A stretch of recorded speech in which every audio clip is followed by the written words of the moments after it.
Hello everyone, this is your educator Monika Yadav and you are watching Brilliant Biology। आज का जो हमारा टॉपिक है उस टॉपिक का नाम है पल्सेस। ये टॉपिक आपके बीएससी 5th सेमेस्टर के सिलेबस में बॉटनी का जो पेपर है, पेपर का नाम है प्लांट रिसोर्स यूटिलाइजेशन।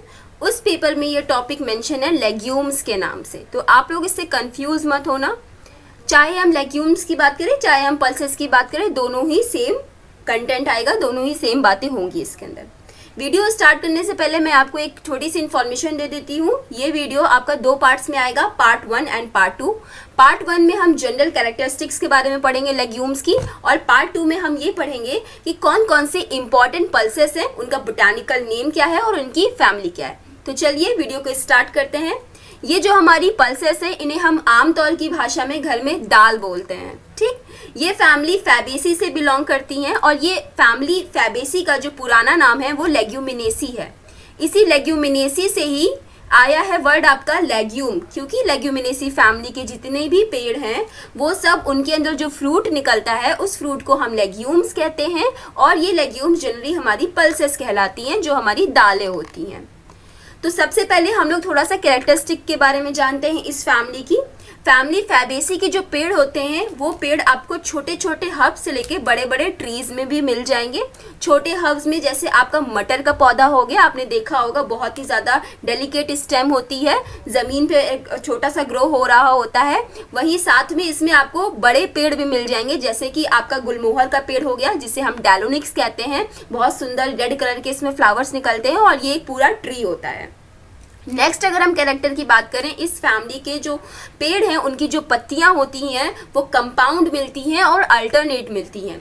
इस दोनों वर्ड्स का मतलब क्या है, तो मान लीजिए ये आपकी मेन स्टेम है। इस स्टेम पे अगर लीफ लगी हुई है, एक लीफ यहाँ लगी है, एक लीफ यहाँ लगी है और एक लीफ यहाँ लगी है, इस तरीके की अगर लीफ का अरेंजमेंट है, एक दूसरे के सामने नहीं है बल्कि अल्टरनेट मैनर में लगी हुई हैं, एक की सामने वाली जगह को छोड़कर उससे थोड़ा ऊपर शिफ्ट होकर, तो ये हमारा अल्टरनेट अरेंजमेंट होता है।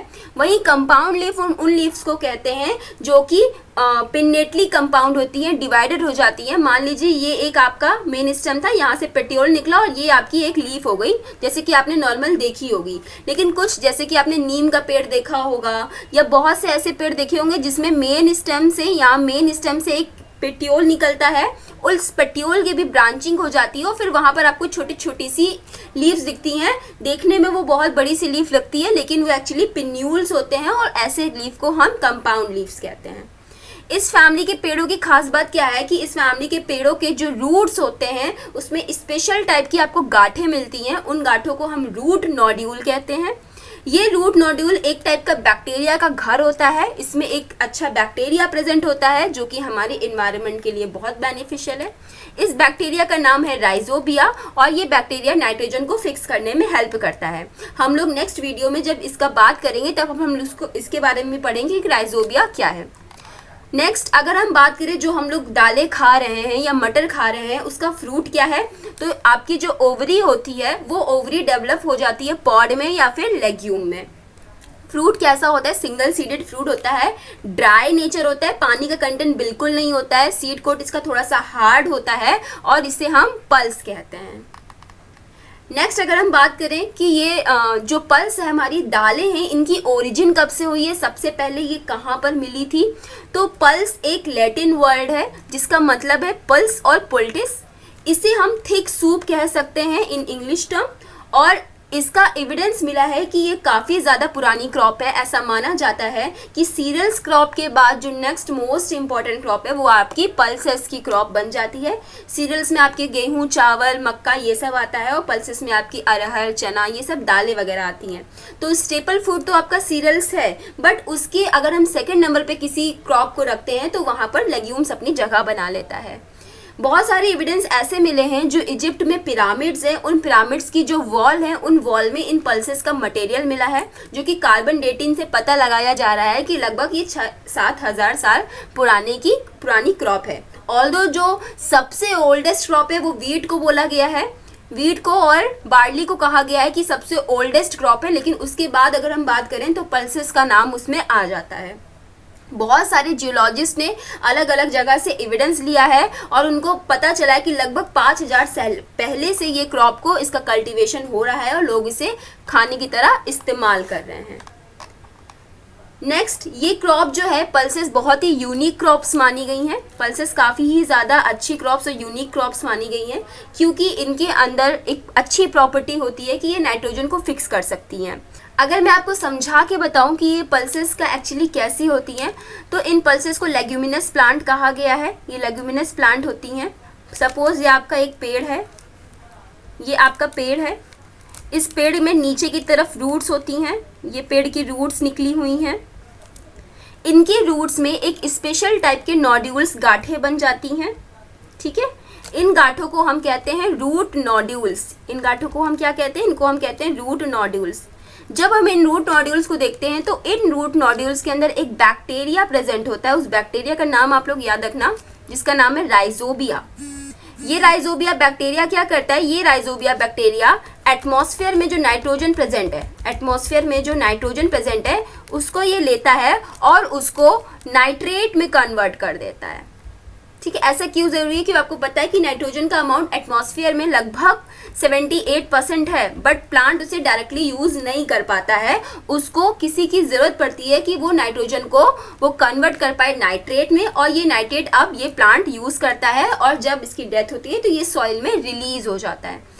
तो लेग्यूमिनस प्लांट को इसीलिए इम्पॉर्टेंट कहा गया है क्योंकि इसके अंदर आपको यहाँ पर नाइट्रोजन फिक्स करने वाला बैक्टीरिया मिलता है। साथ ही साथ ये बहुत ही ज़्यादा प्रोटीन्स में रिच होती हैं, ठीक है। जैसे कि हाईएस्ट कंटेंट ऑफ प्रोटीन आपको सोयाबीन में मिलता है, जो कि फैबेसी फैमिली का ही प्लांट है। सोयाबीन का बोटानिकल नेम है ग्लाइसिन मैक्स, और ये क्रॉपिंग सिस्टम के लिए बेस्ट मानी जाती हैं। ऐसा क्यों होता है? इस क्रॉपिंग सिस्टम में क्या होता है? क्रॉप रोटेशन के टाइम एक फील्ड है, इस फील्ड में पहले वो क्रॉप्स की यहाँ पर कल्टीवेशन किया जाता है जो क्रॉप्स को नाइट्रोजन की रिक्वायरमेंट बहुत ज़्यादा होती है। वहीं नेक्स्ट सीजन में उन क्रॉप्स का यहाँ पर कल्टीवेशन किया जाता है जिनको नाइट्रोजन की रिक्वायरमेंट नहीं होती है, बल्कि वो नाइट्रोजन को फिक्स करके सॉइल की फर्टिलिटी को बढ़ाते हैं। तो पहले सीजन में, मान लीजिए पहले सीजन में मैंने यहाँ पर वीट की खेती की, वीट को नाइट्रोजन का अमाउंट चाहिए, तो वहीं दूसरे सीजन में मैंने यहाँ पर लेग्यूम प्लांट्स की खेती की, क्योंकि लेग्यूम प्लांट्स के अंदर बैक्टीरिया मिल रहा है और वो बैक्टीरिया नाइट्रोजन को फिक्स करके सॉइल में रिलीज करेगा, सॉइल की फर्टिलिटी बढ़ेगी। इसी प्रोसेस को हम क्रॉप रोटेशन कहते हैं। इंडिया एक ऐसी कंट्री है जहाँ पे वैरायटी ऑफ पल्सेस की क्रॉप्स की ग्रोइंग की जाती हैं। कुछ यहाँ पे मैंने कॉमन नाम लिखा है, आप लोग इसको देख लीजिएगा। जैसे कि चिकपी, जिसे हम बंगाल ग्राम या चना कहते हैं, इसका बोटानिकल नेम है साइसर एरेंटिनम। पिजन पी, जिसे हम अरहर कहते हैं, येलो कलर की दाल है, सबके घर में बनती है, जिसका नाम है कैजिनस केजान।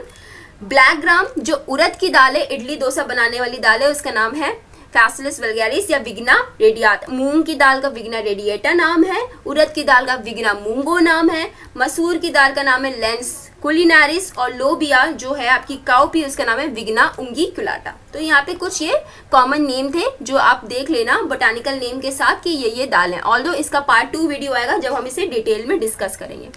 अगर हम एरिया अंडर कल्टिवेशन की बात करें तो लगभग 239 लाख हेक्टेयर इंडिया में इसका कल्टीवेशन एरिया रिपोर्ट किया गया था इन 2010 एंड 11। लेकिन रीसेंट रिपोर्ट के अकॉर्डिंग अगर हम 19-20 की बात करें तो ये एरिया लगभग बढ़ चुका है क्रॉप प्रोडक्शन का, और अब ये 23.02 मिलियन टोन्स में इसका प्रोडक्शन किया जाता है।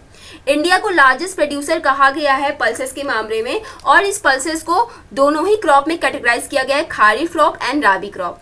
राबी क्रॉप आपकी वो क्रॉप होती हैं जो विंटर में ग्रो की जाती हैं, ठीक है, ये विंटर में ग्रो की जाती हैं, और इसकी जो हार्वेस्टिंग है वो हार्वेस्टिंग आपकी जून जुलाई के टाइम की जाती है। वहीं खारिफ क्रॉप वो क्रॉप होती हैं जो आपकी मॉनसून के ऑनसेट होने पे ग्रोन की जाती है। अब ये डिपेंड करता है कि एक एरिया में कब मॉनसून आएगा, उसके अकॉर्डिंग ये ग्रो की जाती है। नेक्स्ट टॉपिक इसके अंदर एक क्रॉप इम्प्रूवमेंट का, तो आप एक इस इंस्टीट्यूट का नाम याद रखना जिसका नाम है IIPR, the Indian institute of pulses research, Pusa. ये आपका क्या कहते हैं कानपुर में है, और ये जितने भी पल्स की वैरायटी, दालों की वैरायटी के ऊपर जो काम हो रहा है उसको रेजिस्टेंट बनाने का, उसके जो ग्रेन्स है वो अच्छे से हो, पॉट्स जो हैं वो अच्छे से क्वालिटी वाले हो, प्रोटीन कंटेंट बहुत ज़्यादा हो, कोई डिजीज़ का उसमें अटैक ना हो, तो ये सारे जेनेटिक इंजीनियरिंग के जो प्रोग्राम है इस IIPR में किए जाते हैं। नेक्स्ट स्लाइड है यूजेस की। इन यूजेस के बारे में और इनके एग्जाम्पल्स के बारे में हम लोग वीडियो के पार्ट 2 में डिस्कस करेंगे। अगर आपको ये बेसिक इन्फॉर्मेशन लेग्यूम्स के बारे में अच्छी लगी है तो अपने दोस्तों के साथ इस वीडियो को शेयर करो, सब्सक्राइब करो एंड लाइक करो। Bye bye.